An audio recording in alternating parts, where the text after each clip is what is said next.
Alright, hey guys, once again, this is the last video for today.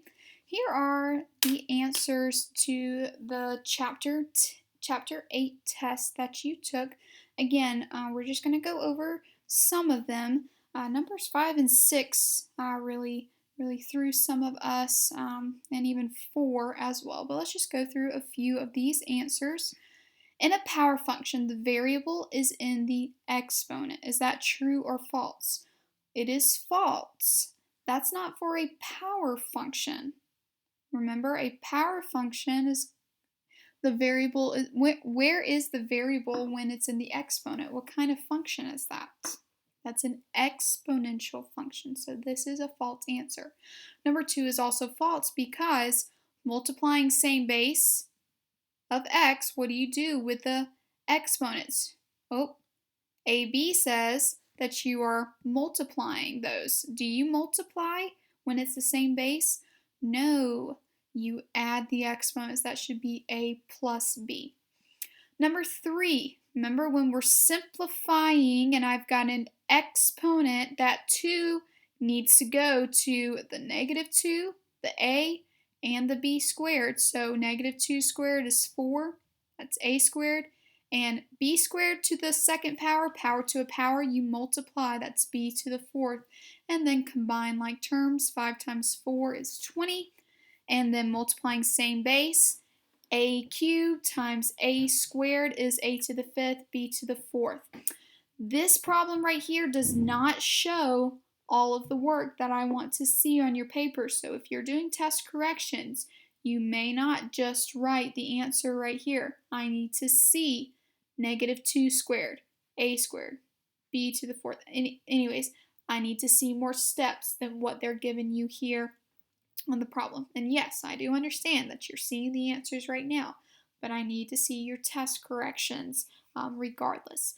Number 4, we are dividing right here. But first, before we can do that, we've got an exponent here in the 3 that we need to distribute to everything inside the parentheses. So the 3 needs to go to the 2. 2 cubed is 8. To the x, to the y, and so on and so forth. Number 5, simplify. Can I simplify this term right here? Yes, I can. I'm multiplying. Same base, add the exponents. Can I combine 3m cubed n cubed and these two right here? Can I combine those and say, oh, well, that's m cubed and m to the -2, that's just m, add the exponents? No, because I'm subtracting there. So make sure you keep your terms separate. And then at the end, do I have any common or like terms? Yes, I do. Can I combine like terms? How do you know if you're adding or subtracting like terms?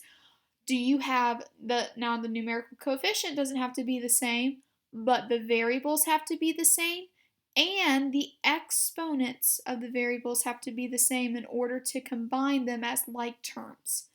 Number 6, this one was a little bit harder. It was worth more points.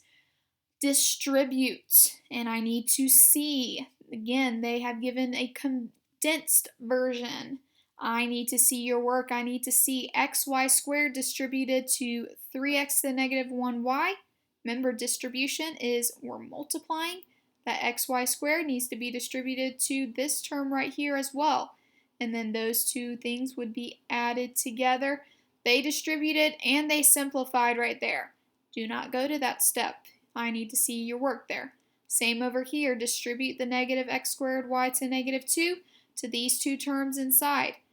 Once you've distributed, then look to see, can I simplify? Can I combine like terms once I've simplified? Notice, -4m to the -2, n to the fifth, m cubed, and n. In this term right here, I am multiplying the same base. So I can combine m and m right here. I can combine n and n right here because I'm multiplying all of this together. But I can't combine two sets of terms unless they're like terms. Did good on number 7.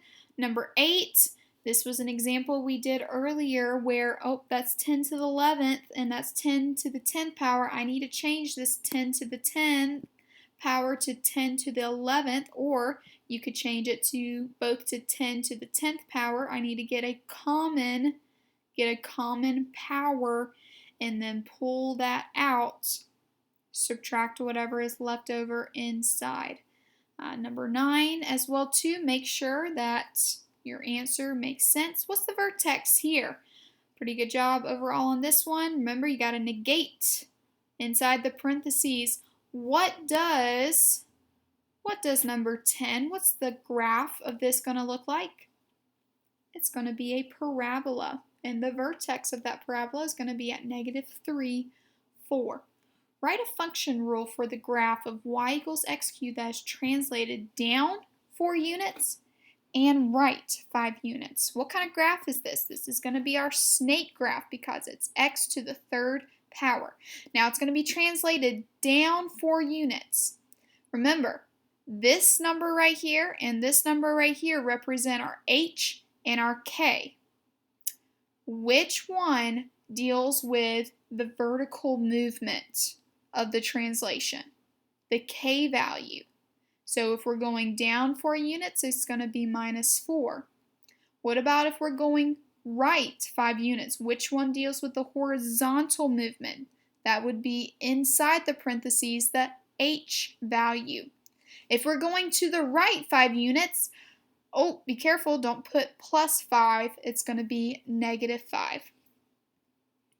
Number 12 and number 13, you did not have to do these ones. But anyways, given this function, state the following. What would the growth rate be? And what would the growth factor? We didn't do those, so let's just skip over those for right now. Number 14. What's the equation of this graph function? Well, what kind of graph is it? It's a parabola. So it's going to look like y is equal to x squared. Is it y equals x squared though? No, because the vertex is not at 0, 0. If the vertex was at 0, 0, it would be y equals x squared. But the vertex is at 2, -4. So we need to write in x minus 2 because that's our horizontal shift, and -4 is our vertical shift. Number 15. The graph of y equals ab to the x power is decreasing and it passes through the point 0, 4. The value of a. Again, we did an example. Where does this graph hit the y-axis at? That is going to be whatever the value of a is. So go back to the example that we did in the previous video, because remember we graphed 2 different lines. I think if it was y is equal to 2 to the x power and y is equal to 3 times 2 to the x power. And notice they both had different y-intercepts. What could be the value of b? Well, it's got to be somewhere in between 0 and 1. The volume of a regular pyramid is 1/3. So volume equals 1/3 the area of the base, b, times the height. So this is the formula you need to use. The base is a square. Well, if the base is a square with the width 5xy squared, what's the area of a square? Area of a square is s squared. So 5xy squared needs to be squared. But we are solving for the height, so make sure you're plugging in the correct values there.